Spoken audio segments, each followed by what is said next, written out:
SLBC tunnel ప్రమాదంలో అధికారులు సిబ్బంది రెస్క్యూ ఆపరేషన్ కంటిన్యూ అవుతుంది. టన్నెల్లో చిక్కుకున్న 8 మందిని రక్షించేందుకు ఆర్మీ, ఎన్డీఆర్ఎఫ్, సింగరేణి, హైడ్రా సిబ్బంది తీవ్రంగా శ్రమిస్తున్నాయి. అయితే ఇప్పటికే ఆర్మీ 13 కిలోమీటర్ల దూరంలోకి వెళ్లింది.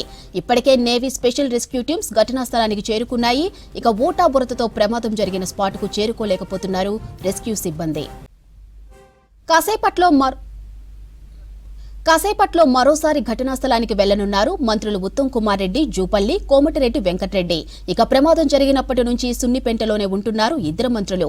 రెస్క్యూ ఆపరేషన్ కు సంబంధించి మినిట్ టు మినిట్ అలర్ట్ గా ఉంటున్నారు. ఇక సహాయక చర్యలపై అధికారులతో ఎప్పటికప్పుడు రివ్యూ చేస్తున్నారు.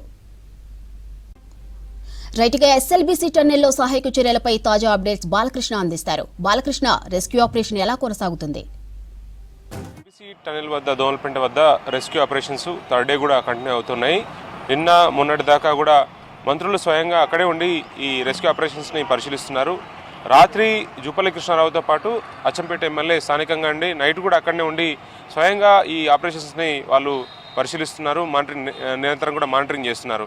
ఇప్పటి వరకు అయితే మనం చూసాం 2 రోజుల నుంచి జరుగుతున్న ప్రయత్నాలను కనుక పరిశీలిస్తే కేవలం టన్నెల్ గుండానే టన్నెల్ గుండా లోపలికి 14 కిలోమీటర్లు వెళ్ళిన తర్వాత వాళ్ళకు ఎదురైతున్నటువంటి ఏవైతే అబ్స్టాకిల్స్ ఉన్నాయో వాటన్నింటినీ పరిశీలించుకుంటూ వస్తున్నారు. సో లోపలికి దాదాపు 14 కిలోమీటర్లు ఏదైతే ఘటనా స్థలం ఉందో అక్కడ వరకు చేరుకోగలుగుతున్నారు. కానీ పైనుంచి ఊడిపడుతున్నటువంటి మట్టి పిల్లలు అట్లాగే బురదమయం వల్ల పూర్తి స్థాయిలో నీరు ఉండడం వల్ల ఇంకా కరెక్ట్ స్పాట్ ఏదైతే వాళ్ళు చిక్కుకున్నారో ఆ ప్రదేశానికి వాళ్ళు చేరుకోలేకపోతున్నారో వాళ్ళ గట్టిగా అరుపులు వేసి పేర్లతో పిలుస్తున్నారు. కానీ వాళ్ళ నుంచి స్పందన అయితే కనిపించడం లేదని చెప్పి లోపలికి వెళ్ళినటువంటి టీమ్స్ చెప్తున్నాయి. అటు ఎన్డీఆర్ఎఫ్ టీం కానీ, ఎస్డీఆర్ఎఫ్ కానీ, ఫైర్ డిపార్ట్మెంట్, ఆర్మీ కూడా.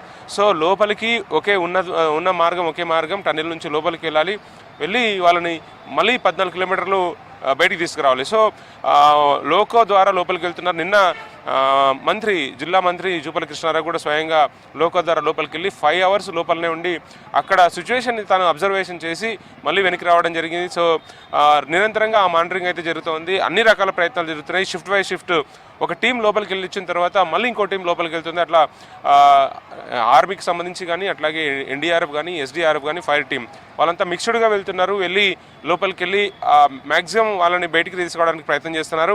మరో ముఖ్యమైన ఘట్టం ఈరోజు జరగబోతుంది. ఎందుకంటే నేవీ రంగంలోకి దిగబోతుంది. నిన్న నేవీకి సంబంధించినటువంటి హెలికాప్టర్స్ రిహార్సల్స్ చేశాయి. సో ఏం చేయాలనే యాంగిల్లో వాళ్ళు ప్రత్యేకించి ప్లాన్ బిని అమలు చేయబోతున్నారని చెప్పుకోవచ్చు. ఎందుకంటే మల్టిపుల్ యాంగిల్లో రెస్క్యూ ఆపరేషన్స్ అనేది చేయాలనేది ప్రభుత్వం నుంచి ఉన్నటువంటి ఒక ఆలోచన.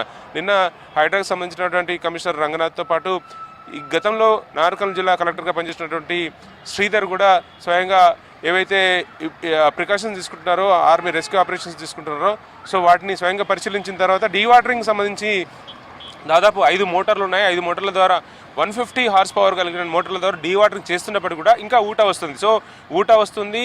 ఇంకా పైనుంచి జాలు వారుతుంది. సో దానివల్ల ఇంకా మట్టి మెత్తగా ఉండడం వల్ల లోపలికి పోయిన క్రమంలో ఏదైతే టనెల్ బోర్ మిషన్ ఉందో ఆ ప్రాంతంలోనే మెల్లమెల్లగా పైనుంచి ఇంకా జారవాడుతుండడం వల్ల రెస్క్యూ ఆపరేషన్ చేస్తున్న వాళ్ళకు కూడా ఒక థ్రెట్గా మారుతుంది. సో అట్లాంటి నేపథ్యంలో చాలా జాగ్రత్తగా ఈ వ్యవహారాన్ని డీల్ చేస్తున్నారు. కానీ ఒక విధంగా చెప్పాలంటే మాత్రం రెస్క్యూ ఆపరేషన్ చేసుకున్న టీంలు ఏవైతే ఉన్నాయో వాళ్ళు ప్రాణాలను పణంగా పెట్టి రెస్క్యూ ఆపరేషన్స్ పాల్గొంటున్నారు. అటు ఎన్డీఆర్ఎఫ్ కానీ, ఎస్డీఆర్ఎఫ్ కానీ, దీంతో పాటు ముఖ్యంగా స్టేట్ డిపార్ట్మెంట్ సంబంధించిన ఫైర్ డిపార్ట్మెంట్ వాళ్ళంతా కూడా చాలా రిస్క్ చేసి మరి లోపలికి వెళ్తున్నారు.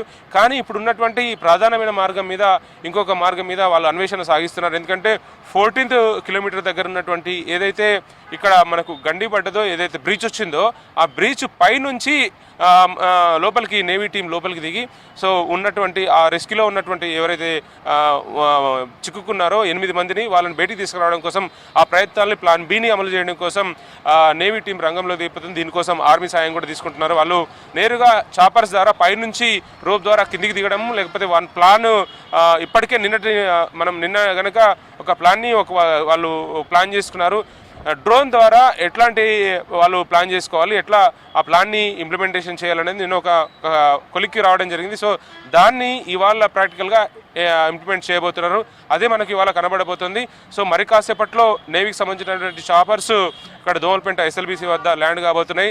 నేరుగా ఏరియల్ వ్యూ ద్వారా వాళ్ళు లోపలికి వెళ్ళి వాళ్ళని తీసుకురావడానికి ప్రయత్నాలు అయితే జరుగుతున్నాయి. మనం ఇన్సిడెంట్ జరిగిన తర్వాత 200 మీటర్లో టన్నెల్ బోర్ మిషన్ వెనక్కి రావడం, దాంతోపాటు కుంగిపోవడం.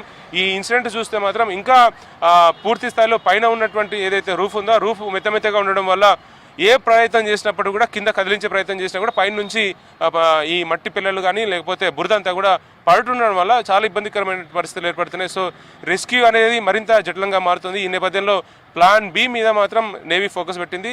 అదే ఇంప్లిమెంటేషన్ చేయాలని ఇవాళ భావిస్తున్నారు. ఇందుకు సంబంధించి జూపల్లి కృష్ణారావు మంత్రి అక్కడే ఉన్నారు, అచ్చంపేట ఎమ్మెల్యే కూడా అక్కడే ఉన్నారు. స్వయంగా ఇవన్నీ ఏర్పాట్లను పరిశీలిస్తున్నారు. రెస్క్యూ ఆపరేషన్ని స్వయంగా వాళ్ళు పరిశీలిస్తున్నారు, మానిటరింగ్ చేస్తున్నారు. దీంతోపాటు ఇవాళ థర్డ్ డే కూడా ఇరిగేషన్ మంత్రి ఉత్తమ్ కుమార్ రెడ్డి అట్లాగే కోమటిరెడ్డి వెంకటరెడ్డి వాళ్ళ మళ్ళీ స్పాట్కి రాబోతున్నారు. సో ఘటన సంబంధించినటువంటి ఏవైతే రెస్క్యూ ఆపరేషన్ జరుగుతున్నాయో వాటన్నింటినీ మళ్ళీ పరిశీలించబోతున్నారు. Over to you.